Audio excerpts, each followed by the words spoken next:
Hey YouTube, Hugmeister's Garage and Workshop. Gonna do a video we haven't done one in a while on the bus, part 9. Some upgrades that we did. Just kind of finishing touches, but we're always working on this thing, having fun with it. Kind of start here and then we'll go inside. I had an old Rectech grill with that went bad on me, so I took this shelf bracket off and reused it, and it works nice on the side. When we're over by a campsite, we got a little grill over there, and just flip it up, you can put your plates and stuff on it. Added an outdoor 12-volt outlet and an outdoor cell phone charger. Of course, we got our GFI on the outside. That works good. That works off the inverter. I'll take you up on top. We added a Wi-Fi repeater, so when I get my signal from my garage up here, we're way over there. It's like 1,500 yards, but this thing works great. It picks it up and repeats it for the TVs and everything. And we've got a little better TV antenna now. I got one of those omnidirectional WannaGuards and put a roof fitting in here. And what you see up front, that is our 100-watt solar panel I added to charge the starting batteries. It keeps them topped off up there.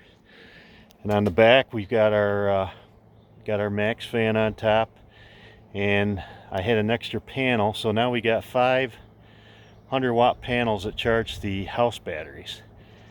So when it's a real bright day, of course you got a varied angle, you got flat, you got facing left, right.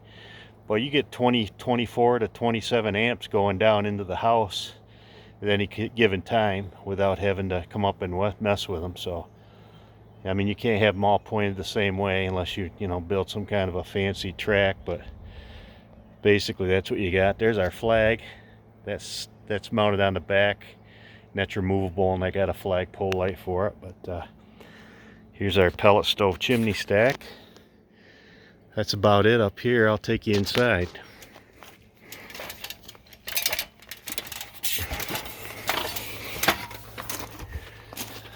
Pardon the ugly colors, but we're going to paint this in the fall. I think I told you that on previous videos, but here we go. Okay. Actually ended up mounting a lock in here, so you can lock this door from the inside without using your air pressure. Got our outdoor portable speaker, and I'll tell you, I think I mentioned this before, I ended up with a ton of these from an auction I went to. They come out of a Subway, and you bolt them on and you can snap everything, and I think I got like 5 or 6 in here just to keep things bolted down. They're handier than hell. There's one there, there's one there, and works good.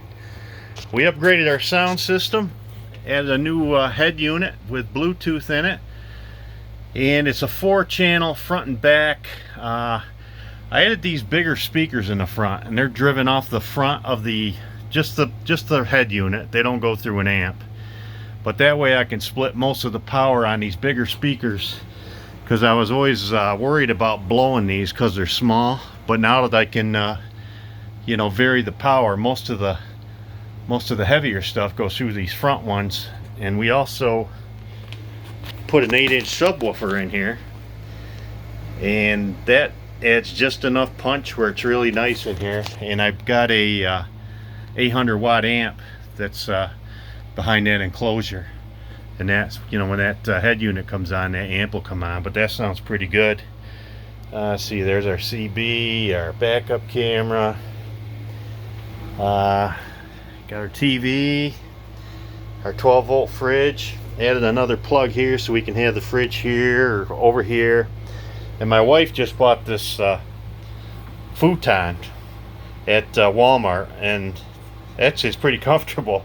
We did have 2 of those in there on my previous video, but like I say, I just fold that one, keep it strapped. If somebody stops by, we got a fold out chair there. We can take it out to the campfire. And there's our 120 volt fridge.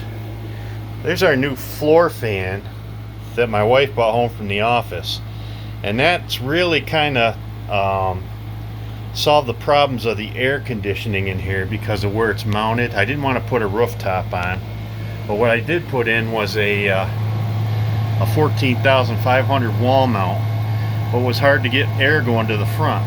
But with that fan there now, actually that blows some nice cool air up towards the front, so it's bearable in here.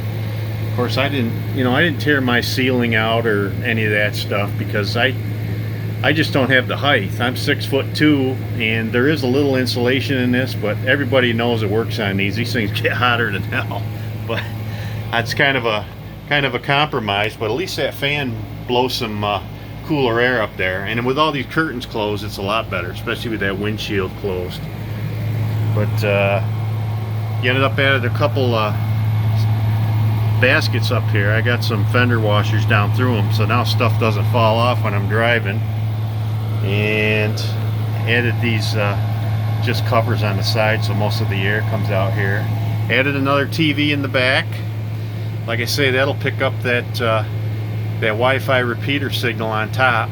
So we got, smart TV in the front, smart TV in the back, bed, and what else? Oh, another one of those straps that holds that vacuum cleaner up. I'm telling you, if you guys ever come across these doing these buses, that's the way to go. I mean, there's 100 uses for those things. Robbed one of my wife's, well, actually two of my wife's little pocket things, and we keep our remotes and stuff in there. But we moved our charge controller up in here because this remote didn't have a very long wire on it. So this way I can see everything right here. Battery condition, power in. Now with everything is running off the inverter right now, and actually with 400 amp hours, I can get probably 4 or 5 hours on that air conditioner, and that's usually way longer than we're over here if we got to park somewhere. So that's nice to know. See, we got our magnetic hooks for hanging our stuff, but I think that futon looks nice in here. So that's about it for the updates. Have a good one.